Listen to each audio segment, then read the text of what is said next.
Exercise, कितनी exercise 10.2 वृत्त। Question number 3 सुबह तक हो गए थे। चौथा देखो, सिद्ध कीजिए कि किसी वृत्त के किसी व्यास के सिरों पर खींची गई स्पर्श रेखा जो खींची जाती है वो समांतर होती है। सवाल समझ में आया? इन्होंने क्या बोला कि वृत्त के व्यास पर, कहाँ पर? व्यास पे।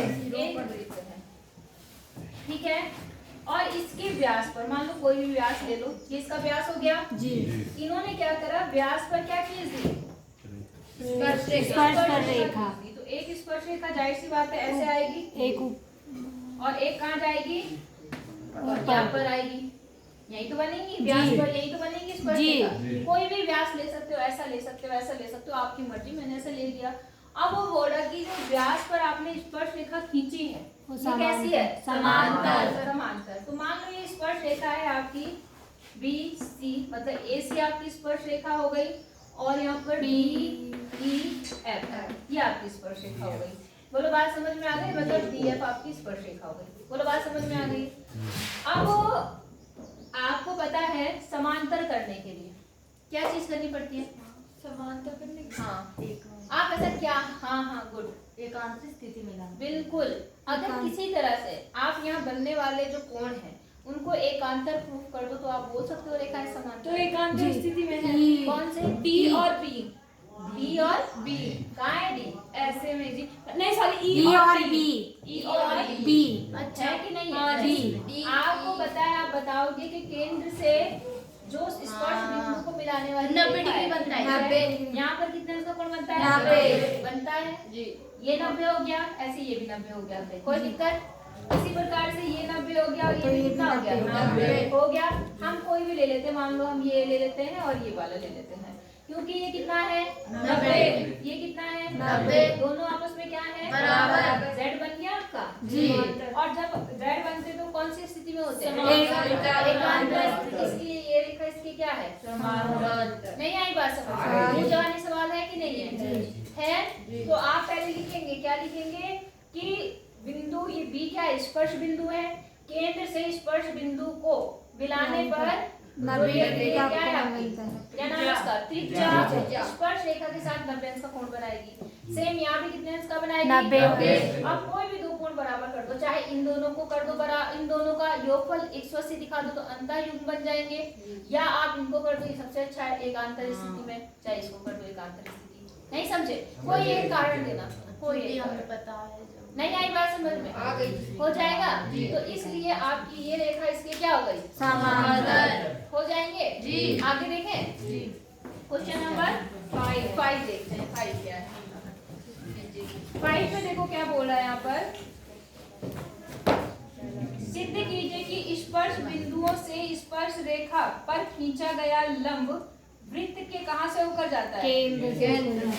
केंद्र से होकर जाता है। कहाँ से होकर जाता है? केंद्र।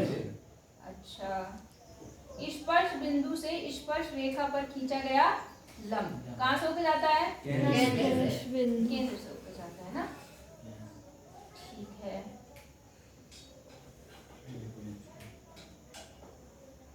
थोड़ा रोक दो, देखते हैं। कि सिद्ध कीजिए स्पर्श बिंदु से स्पर्श रेखा पर डाला गया लंब वृत्त के कहाँ से होकर जाता है? केंद्र से। केंद्र से होकर जाता है। कहाँ से होकर जाता है? तो हम क्या काम करते हैं, इसको सिद्ध करने के लिए मैं एक स्पर्श रेखा नहीं 2 स्पर्श रेखाओं का प्रयोग करती हूँ। मान लो इस स्पर्श रेखा की बात की, चाहे वो एक ले चाहे हम 2 ले। हम प्रूफ करने के लिए मान लेते हैं कि वो बाह्य बिंदु है जहाँ से यहाँ पर क्या खींची गई है? स्पर्श रेखा। स्पर्श रेखा खींची गई है। यहाँ तक बात समझ में आ गई? अब जरा यहाँ ध्यान दो, यहाँ से इसको मिलाते हैं तो इन्होंने कहा कि यहाँ पर कितने इसका कोण बना हुआ है? स्पर्श बिंदु स्पर्श रेखा के साथ मिला रही है, वो कोण कितना है? 90। हम क्या काम करते हैं, इन दोनों त्रिभुजों को सर्वांगसम कर लेते हैं। क्या कर लेते हैं? सर्वांगसम। आपको पता है कि बाह्य बिंदु से यहाँ पर जो खींची गई स्पर्श रेखा, यहाँ पर जो स्पर्श रेखाएं होती है वो कैसी होती हैं? बराबर होती है। इसका मतलब ये इसके क्या है? बराबर। ये तमीज से कर दो, थोड़ा ऐसे चुप के बैठोगे तो नींद आएगी और कुछ। इतनी बात समझ में आ गई? जी नहीं आई? तो ये इसके क्या हो गई? बराबर। दूसरी चीज कौन सी बराबर है? समकोण। ये 90 हो गया और त्रिज्याएं बराबर होती अब बोलेंगे त्रिज्या हमने ये निकाल इसके ली। बराबर हो गया। अब ये त्रिभुज इसके क्या हो गया? बराबर। बाय बाईस RHS रूल से। जी। ठीक है, अब आ जाओ यहाँ पर। अब क्या है, तब इसलिए बाय CPC के ये इसके क्या त्रिज्या। होगा? बराबर। बराबर होगा। तो ये वाली लाइन कौन सी होंगी? त्रिज्या। आपको पता है किसी वृत्त में त्रिज्याएं आपस में क्या होती है? बराबर। तो जाहिर सी बात है ये इसकी त्रिज्या हो गई, और त्रिज्या है तो त्रिज्या कहाँ से होकर जाएगी? केंद्र से होकर केंद्र से होकर जाएगी। बात समझ में आ गई? आप कहेंगे बाय CPC की ये इसके बराबर हो गई, अर्थात ये वृत्त की क्या है? त्रिज्याएं हैं, और त्रिज्या हमेशा कहाँ से होकर जाती है? केंद्र से होकर जाती केंद्र से वृत्त परिधि के किसी भी भाग को मिलाती है। आई बात समझ में? हो जाएगा नहीं हो पाएगा? अगला देखें, कोई दिक्कत? सोने नहीं आना है यहाँ पर। क्वेश्चन नंबर 6 देखो। 6 में क्या बोल रहा है कि एक बिंदु A से जो वृत्त के केंद्र से कितनी दूरी पर है? 5 सेंटीमीटर। ठीक है, एक क्या है आपके पास में? वृत्त। एक वृत्त है और एक बिंदु है। कौन सा बिंदु है? A। अब यार मत कर प्लीज। वृत्त के केंद्र से 5 सेंटीमीटर दूरी पर एक बिंदु है। इस बिंदु का नाम क्या है? A। और ये यहाँ से यहाँ तक 5 सेंटीमीटर।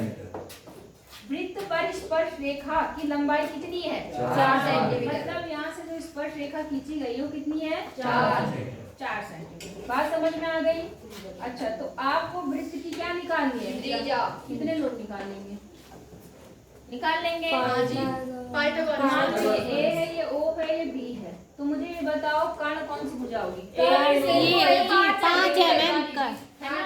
तो हो जाएगी ना? ऐसे सवाल आपके 2-3 आ गए हैं। जी। हो जाएंगे? हाँ जी। इसका स्क्वायर बराबर इसका स्क्वायर बराबर इसका स्क्वायर। ये वाला निकाल देना। तो ऑप्शन में भी था ये क्वेश्चन। जी था या नहीं था? जी। आगे देख लें। 6वां। 7वां देखो। ये सवाल थोड़ा सा लंबा होगा शायद, तो थोड़ा सा मैं इसे मिटा देती हूँ। मिटा दूँ ये सारा? ये बनाना है? मिटा दूँ? चलो अब 7वां सवाल है।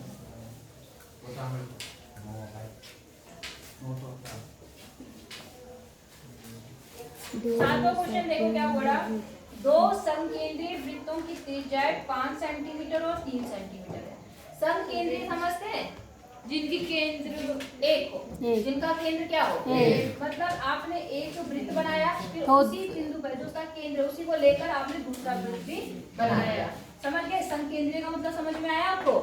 एक वृत्त मान लो आपने ये बनाया, ठीक है, और एक वृत्त क्या करेंगे, इसी केंद्र को लेकर बाहर एक और बाहर वृत्त बना दिया।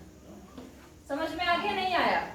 ऐसे वृत्त को बोलते हैं समकेंद्रीय वृत्त। मैम ईशा और दिशा को सलमान सर बुला। अभी आ गई, आधार कार्ड नंबर दे दो जल्दी। अभी आ रही, अभी आ रही। बोलो, बात समझ में आ गई? तो ये कौन से वृत्त बन गए आपके? सेकंड समकेंद्रीय वृत्त। समकेंद्रीय मतलब जिनका केंद्र एक। अच्छा, अब क्या बोल रहा है? त्रिज्या जिनकी त्रिज्या कितनी है? 5 5 और और 3। तीन। जाहिर सी बात है, अंदर वाला 3 है और बाहर वाली कितनी है? 5। बड़े वृत्त की उस जीवा की लंबाई ज्ञात करनी है जो छोटे वृत्त की क्या हो? स्पर्श रेखा। समझ में आया? छोटे वृत्त की तो वो क्या है? स्पर्श रेखा। और बड़े वृत्त की क्या बनती जीवा। है? किनारे से होके आएगी जी। हाँ, ऐसे। समझ गए? तो आपको इसकी क्या निकालनी है? लंबा। ये छोटे वृत्त की तो स्पर्श रेखा है, और बड़े वृत्त की क्या बन गई है? जीवा। इजी है, ज्यादा टफ नहीं है। इसकी बात समझ में आ गई? अब जरा ध्यान दो, यहाँ से लेकर यहाँ तक की दूरी कितनी होगी? यहाँ से यहाँ तक कितना? 90। कितनी होगी? तीन। दूरी की बात कर रही हूँ। अच्छा, तीन। कितनी होगी? तीन। होगी? क्यों? जी। क्योंकि छोटे वृत्त की क्या है? त्रिज्या। अच्छा, यहाँ से लेकर यहाँ तक की दूरी कितनी होगी? 5। 5 होगी कि नहीं होगी? जी, क्यों? क्योंकि बड़े बड़े वृत्त की त्रिज्या है, तो आपको टोटल ये वाली दूरी निकालनी, निकाल लेंगे? हाँ जी, पहले एक का निकाल फिर दूसरे को प्लस कर दो। एक हाँ बात जी, और दोनों का। एक बात और ध्यान देना, आपने 9th क्लास में पढ़ा है, आप भूल गए हैं। जी। वृत्त से किसी भी केंद्र से किसी वृत्त की जीवा पर जो लंब डालते हैं ना, वो इसको बराबर भागों में बांटते हैं। इसमें बांटती है बराबर, हाँ, बराबर। बराबर। फिर दूसरा, जी। केवल एक निकालो, फिर दूसरा का समान बन जाएगा। समझ गया जी? क्योंकि यहाँ पे कैसा त्रिभुज बन रहा है? समकोण। तो किससे निकालेंगे? पाइथागोरस प्रमेय से। पाइथागोरस प्रमेय से x का मान निकालना, उसके बाद उसको क्या करना? हाँ बिल्कुल, शाबाश। 4 आएगा तो 4 बराबर कितना हो जाएगा? 8 आएगा जी। 8। देखो, मुंह जवानी सवाल हो गया है कि नहीं है? हो जाएगा नहीं होगा? जी मैम। अगला देखें। जी। बस ऐसे तो दिमाग चलाना है, थोड़ा सा शार्प माइंड रखो। मुंह जवानी सवाल है एक्सरसाइज और इम्पोर्टेंट बहुत है, ये भी याद रखना। आगे चलें जी। अब देखो एक और आसान सवाल आ गया और अच्छा गया। एक वृत्त के परिगत एक चतुर्भुज ABCD खींचा गया है। परिगत मतलब चारों। इसको मिटा दूं मैं जी। परिगत का मतलब क्या होता है? परी मतलब चारों। हाँ मैंने बता रखा, आपको याद करो। चारों वृत्त के चारों ओर खींचा गया। परिगत मतलब बाहर चारों ओर, अंतर्गत मतलब अंदर। तो एक वृत्त था, एक क्या था? और इसके परिगत क्या बना दिया इन्होंने? चतुर्भुज बना दिया। क्या बना दिया? चतुर्भुज। आई बात समझ में? और वो कैसे बना है वो समझो। आकृति में जैसा दिखाया गया है, मतलब 10 बार ये अच्छा ये रहा। तो यहाँ पर चित्र में दिखा रखा आपको, ऐसा बना रखा, मतलब 4 स्पर्श रेखाएं दिख रही होंगी आपको। 1 2 3, आप कैसे भी बना सकते हो। 4 दिख रही है आपको जी। नाम बता दो इनके, क्या है यहाँ पर? ABCD और A। समझ में आ रहा नहीं आ रहा? किस तरह से इन्होंने परिगत बना रखा है, इन्होंने बार बार लाइनें नहीं ली है। आप चाहो तो मिटा दो। यहाँ तक कोई दिक्कत है आपको? नहीं। अच्छा अब क्या बोल रहा है यहाँ पर? AB plus. अब आपको बताना क्या है कि AB मतलब ये प्लस कितना? CD मतलब ऊपर वाली लाइन बराबर AD और प्लस BC। समझ गए नहीं समझे क्या चीज करना है? ये प्लस ये बराबर ये प्लस ये। इतनी बात समझ में आ गई? इन्होंने जो परिगत चतुर्भुज बोला उन्होंने उसमें स्पर्श रेखा का जिक्र नहीं किया है, नहीं किया ना? लेकिन आपको देख के चित्र को तुरंत समझ जाना है क्या बन रही है? स्पर्श रेखा। बात समझ में कि नहीं है? अब क्या काम करना है आपको? जब आप इनको लेंगे, यहाँ बिंदु स्पर्श बिंदु हो गए, हम कुछ इसमें इक्वेशन बनाएंगे। पहले आपको पता है कि ये D बिंदु से ये स्पर्श रेखा है, तो जाहिर सी बात है ये इसके क्या होगी? बराबर होगी नहीं होगी? जी। क्यों? क्योंकि बाएं बिंदु से खींची गई स्पर्श रेखा की लंबाई क्या होती है? बराबर होती है। बाएं बिंदु हो गया जी। यहाँ से कितनी स्पर्श रेखा खींची है? 2। और इनकी लंबाई आपस में बराबर। इसकी लंबाई आपस में बराबर। इसकी लंबाई आपस में बराबर। इसकी लंबाई आपस में बराबर। इतना तो कर सकते हैं जी मैम। कि नहीं कर पाएंगे? करके देखते हैं, ठीक है? इसका नाम दे दो। तुम्हें जानना तो नहीं है? नहीं जी बाद में बोले ना वो, मेरा नाम मत लगाना।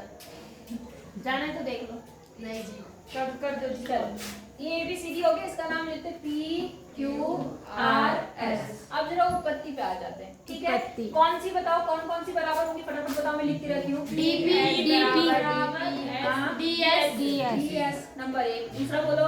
और PC Q बराबर CQ नंबर 2। तीसरा QB बराबर BR SA बराबर AR बराबर कोई भी लिख लो। इतनी बात समझ में आई? जी। अब इन इक्वेशन को जोड़ना है, मगर एक बात बस ध्यान रखना इनको जोड़ने में। आप कोशिश ये करना कि जैसे यहाँ पर क्या है DP और यहाँ क्या है CBC या CP, ये एक तरफ आने चाहिए। तो जो पहले इनको देखो क्या है, DP कहाँ है? DP और CP PC कहाँ है? ये है। तो मैं इक्वेशन 1 को किसको किसके साथ 2 जोड़ दूँ? अब जोड़ देती, देखो क्या बनता है यहाँ पर? DP प्लस CC बराबर SC प्लस CP। यहाँ तक समझ में आया? अब इधर आ जाओ, ऐसे इसमें भी देखते हैं। QB कहाँ है आपका? ये है। अच्छा अब C और यहाँ पर क्या है आपका? CQ आ गया, तो CQ छोड़ दो अभी। आप इधर वाली लाइन पे आ जाओ, पहले इधर वाली पे, क्योंकि ये वाली लाइन ले ली ना आपने। अब इधर आ जाओ। यहाँ कौन सी लाइन है? AR कहाँ पे आ रहा है? ये आ रहा है। और यहाँ पर क्या आ रहा है? RB ये आ रहा है। इनको जोड़ते हैं, मतलब पहले सामने वाली लाइन ली है ना, और फिर ये वाली लाइन बनाने की कोशिश करें। आ रही बात समझ में?